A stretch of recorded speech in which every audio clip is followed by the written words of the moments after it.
What's up mga quiz, mga atis? Welcome back sa aking channel. This is Quiz Alan at ngayong araw papanoorin natin yung full trailer ng upcoming telebabat or mas kilala na ngayon na GMA Prime ng GMA, at ito yung asawa ng asawa ko na pinagbibidahan nila Rayber Cruz at Jasmine Curtis Lee and yung si Lizelle Lopez. So with no further ado, let's watch the video and later I'll be giving my reaction and opinion on the said trailer.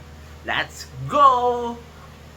Sa wakas, mabibigay ko na ang habang buhay sa lalaking pinakamamahal ko. Hindi ako makapaniwala na may asawa na kita. Dad, Alam niyo na gagawin niyo lahat.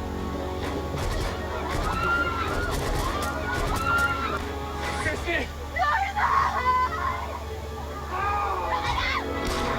Nasaan ang anak ko?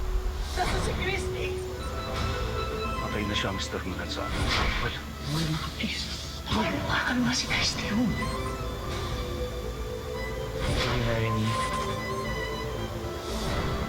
Kapag hindi nyo binigay ang hinihingi namin, buhay ng mga bihag na ito ang kabayaran. may pinatago ka. Hindi ka basta-basta dumadampot ng bihag na walang dahilan. Ang umasa, saka nang babalikan. Wala yung sumunod eh. Hindi pinaril ko.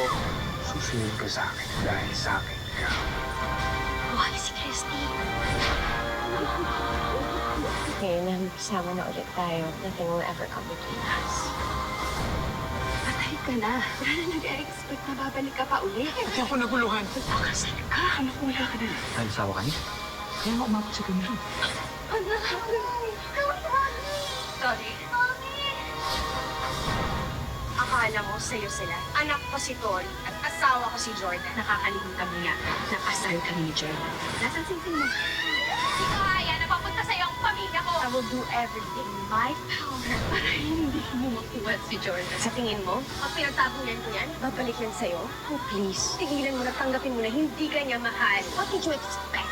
Na mananaginip lang ako? gagawin ko ang lahat para mapunta sila sa akin. Asawa ng asawa ko. January 15 on GMA. Okay, tayo ba napanood natin yung full trailer ng asawa ko na pinagbibidahan nga ni Rayber Cruz, Jasmine Curtis Smith sa ni Lizelle Lopez with Martin Del Rosario. Wow. Magiging honest ako dito sa sasabihin ko. Well, yung kwento niya, yung storyline niya, hindi siya bago, hindi bago yung storyline. So, we've seen this kind of storyline in the past. And di lang past, until now, ganito pa rin yung storyline, yung biglang nawala yung asawa, tapos mayroon papasok na iba. And actually, meron isang latest na serye ng GMA na halos similar rin dito sa storyline niya, yung kina Carla Abellana sa Beauty Gonzalez saka Gabby Concepcion, yung I forgot the title, Stolen Life. So halos pares lang ng story niyan, no, nagkaagawaan, nagkapalitan ng asawa, diba? So ang magiging laban na lang itong asawa ng asawa ko is yung atake, yung paano i-atake nila ng director to sa movie, plus yung acting ng mga artista. And to sa atake, hindi ko pa masasabi kung paano yung atake ng director dito sa movie kasi trailer pa lang yan. So ang nakikita natin yung parang yung outside, yung panlabas na anyo pa lang ng serye. So we cannot talaga masasabi na this is similar, totally similar to sa isang serye. So hindi natin totally makikita yung atake ng director. But when it comes to acting naman, I can say ang galing mga acting nila, from Rayber to Jasmine to Lizelle and Martin. So yung tatlo si Martin, Jasmine saka si Rayber, expected ko yung husay nila sa pag-acting. Pag kay Lizelle, na-surpresa ako. So far, this is the best performance niya since yung biglang pumasok siya sa yung nabibigyan siya ng magandang project, diba? After yung Boldest 5 Legacy na maraming humanga to sa acting niya doon, yung tambalan na ni Martin. This one, hindi niya tayo matitis-appoint. Sa tingin ko, hindi niya tayo matitis-appoint ni Lizelle because from what I saw on the trailer, ang ganda yung attack niya, ang ganda yung parang ang sarap panoorin siya kasi isang typical na kontrabidang maganda, di ba? So ang galing yung attack niya, ang sarap panoorin. Hindi mo hindi wala ako so far, wala ako nakikita parang yung mababaw na acting. So nabibigay niya na maayos, and I'm happy for this Lopez for this performance, and I hope sana sa buong serye makita natin na talagang nag-develop yung performance ni Giselle.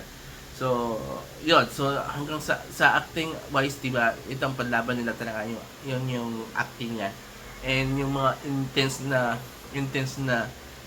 scenes, diba? So, normally ito yung mga gusto ng mga fans mga viewers sa audience, yung intense scenes. So, kahit medyo luma na yung screen storyline, pero yung atake ng mga artista, atake sa mga scenes, yun ang gusto ng mga fans, yun ang gusto hinahabol lagi nila, diba? So kaya sa tingin ko meron itong asawa ko ng ganung klase, intense na actingan, intense na scenes. So yun ang may i-offer ng serye na to.